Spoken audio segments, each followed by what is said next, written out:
BB says, great. We're almost out of time. We're almost out of questions. So this is good timing. BB says, great. What do you think of the statement that each complex silo can be flattened to a simple silo? And if a site isn't that big, is it better to do the flatten? Yes, I always recommend using simple silos where possible. And guys, I'm going to be updating the training. I was really hoping to get that done for today, but I didn't. And so I'll try to have it done by next Wednesday. But in the process street process doc that I created for our methods and for MG, our methods are what we sell as done for you services in MGYB. For those of you that aren't aware of it, if you go to semanticmastery.com/process, I'm going to bring it up. You guys can take a look at this. For those of you that haven't already been exposed to it, this is the process street process doc that I created that has a lot of training in there with a lot of it's the why we do what we do and what you can expect from it. The how is we point to our training products for the how, but or the where to get it is the links over to MGYB. But these are the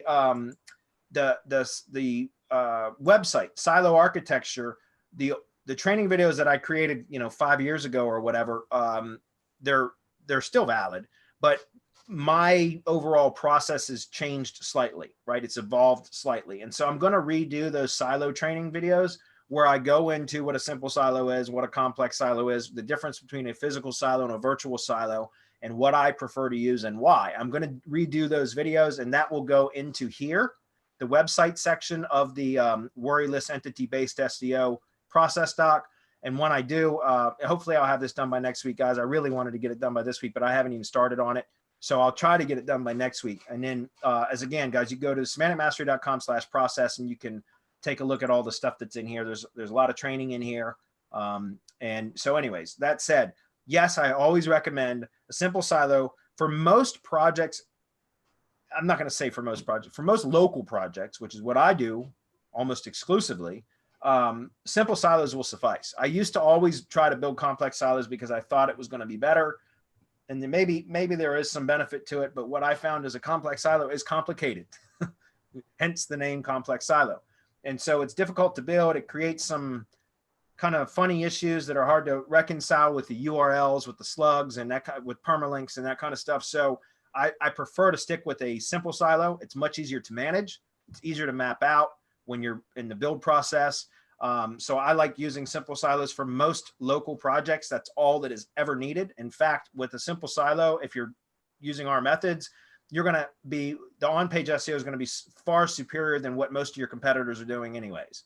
So it's not really necessary to do a complex silo. If you're doing a very broad site with a lot of categories and subcategories, then you might be necessary to do a complex silo.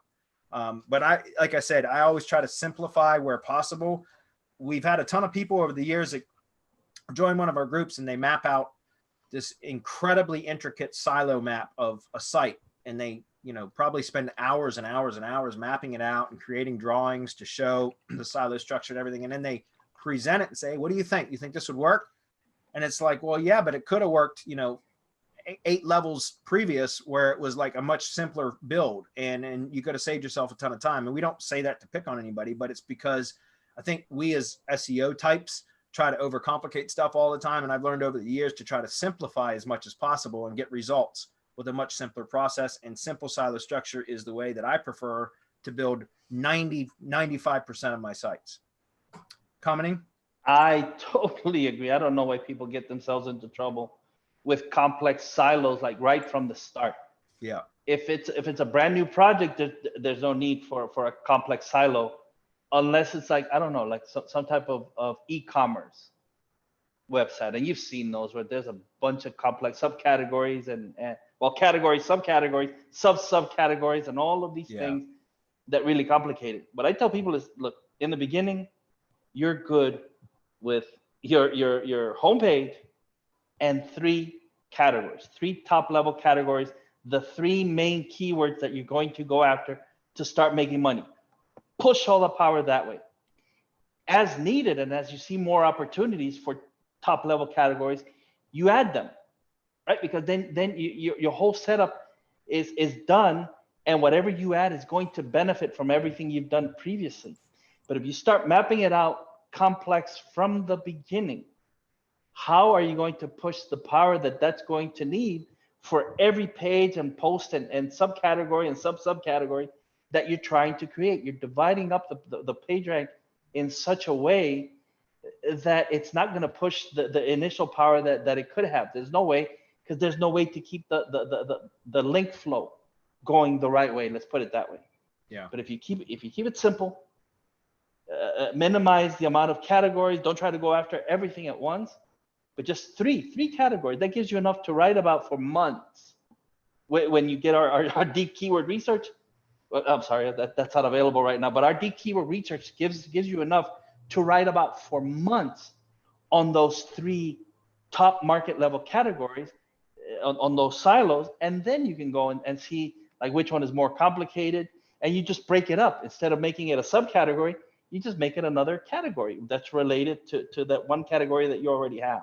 No need to overcomplicate things. I hate when people try to do that. It doesn't have to be all that difficult.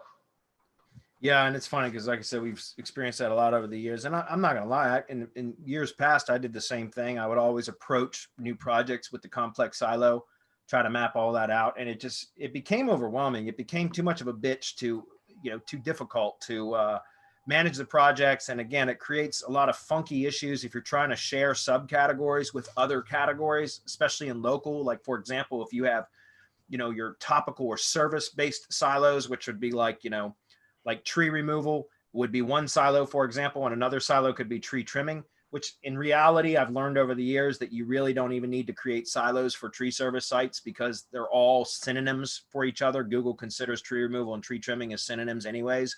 But most of my tree service projects are still siloed like that. And if you were trying to duplicate location-based silos within each one of the topical or service-based silos, it creates some real funny URL issues that you have to reconcile, and it becomes difficult to do so. Or vice versa, if you had location-based silos as your top level silos, and then you tried to have subcategories of services, then it creates some issues too. So I learned a long time ago just to go with the simple silo structure. So much easier to manage, so much easier to handle. So anyways, yeah, I totally recommend going with simple silos where possible.